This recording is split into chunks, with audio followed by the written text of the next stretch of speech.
Now, we've been reporting this morning that a third of the world's population could be at risk from Zika virus. It's the latest virus spread warning that's causing travellers to be nervous. Well, a study found that India, Indonesia and Nigeria are some of the areas most at risk. The first outbreak of the mosquito-borne disease was last year, of course, in Brazil, and since then it's spread to other parts of South and North America. Well, researchers say it could be hard to prevent, detect and respond to epidemics.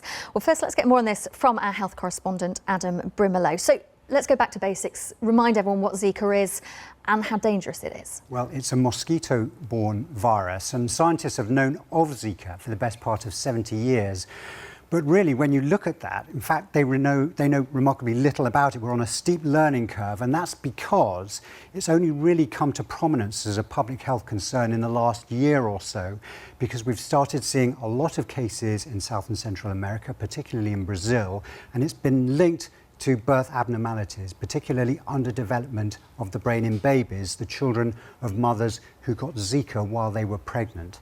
So what the scientific community is trying to do is obviously look at prevention, find a vaccine, also look at cures, but also, in the meantime, look at where populations are vulnerable, who's at risk, where are they? And that's what this Lancet paper has set out to do by doing some modelling. It's looked at the flight plans of people, the flight patterns of people flying from Zika-affected areas, and it's looked at local populations, the density of populations, the types of mosquitoes that could be around to carry the virus. And on that basis, they've concluded that in a worst case scenario, really, it could be up to 2.6 billion people who could be vulnerable. So it's a kind of best guesstimate, if you like. It's a serious piece of science, but it is a modelling exercise, and the researchers have acknowledged there are weaknesses in their findings. For example, there could be populations across the world that have either had Zika that's been undetected in the past or had some similar virus that's given them immunity, so they may not be vulnerable in the way that people fear. But it's not clear, as you say, because we don't know much about the disease. But this isn't dangerous to people who aren't pregnant or wanting to get pregnant. If you or I got it, we'd be okay? Well, for the great majority of people, there are no symptoms from Zika, and those who do develop symptoms normally just get a bit of a rash, some itchiness, perhaps a headache, and it quickly moves on. But the problem is for women who are pregnant, and if they develop Zika, then of course the impact for their children in terms of their brain development. There are some instances also of problems with a disease called Guillain-Barré disease, which is a nervous disorder which can lead to paralysis, but that's been a very small number of reported cases. Adam, thank you. Well, let's speak to a couple of people here in the studio about this. Dr. Adam Kucharski researches infectious diseases at the London School of Hygiene and Tropical Medicine, and Dr. Richard Dawood is the director of a travel clinic that advises people travelling to those infected areas. So, Adam, first of all, is this kind of research helpful for people in travelling around? Do you think it's going to benefit people as they move around? Really, the main target, I think, of the research is health agencies. There's a lot of uncertainty at the moment about Zika. We know it's in South America.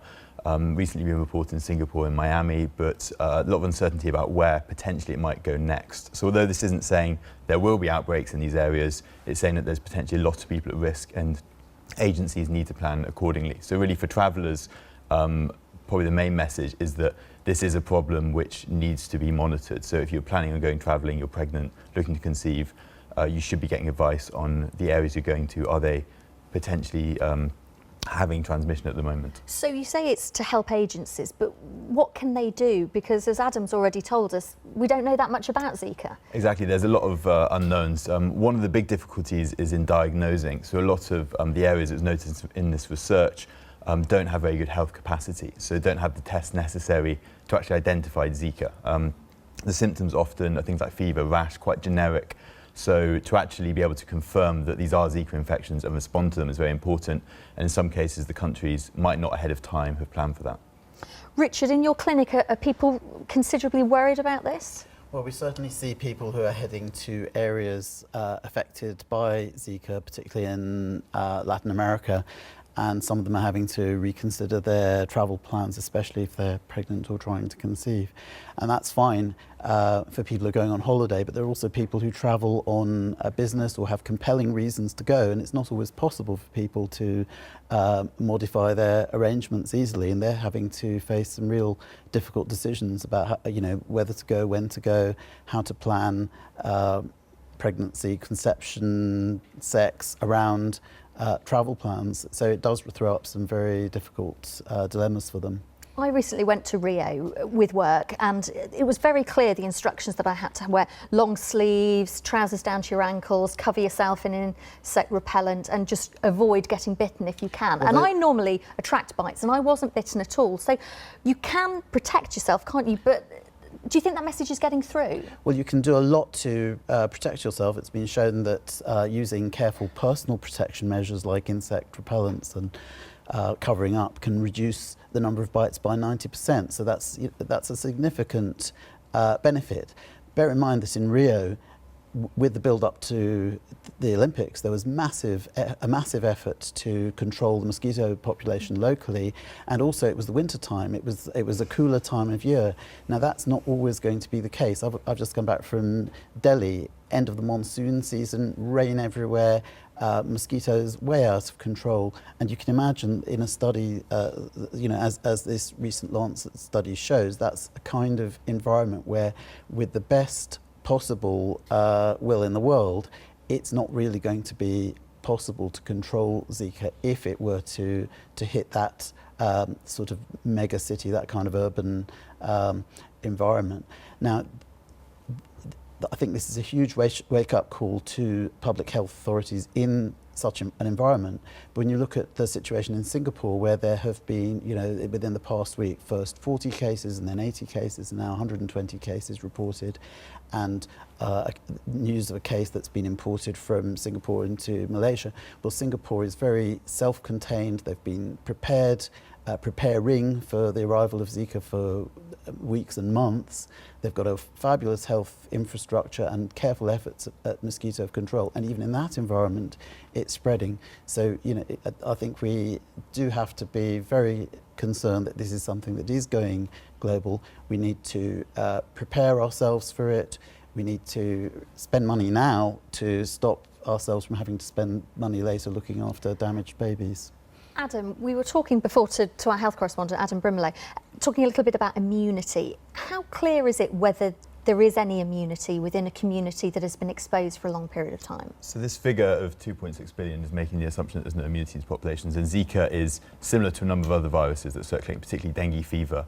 They come from the same family, so it may be that there's some cross protection. So if you've had one, you get protection against the other. Again, this is something that people are trying to work to understand, because there's a lot of variability in where Zika affects, and could it be that it depends on what's been circulating previously. So this is something that really is an active area of research to try and understand how immunity might protect populations.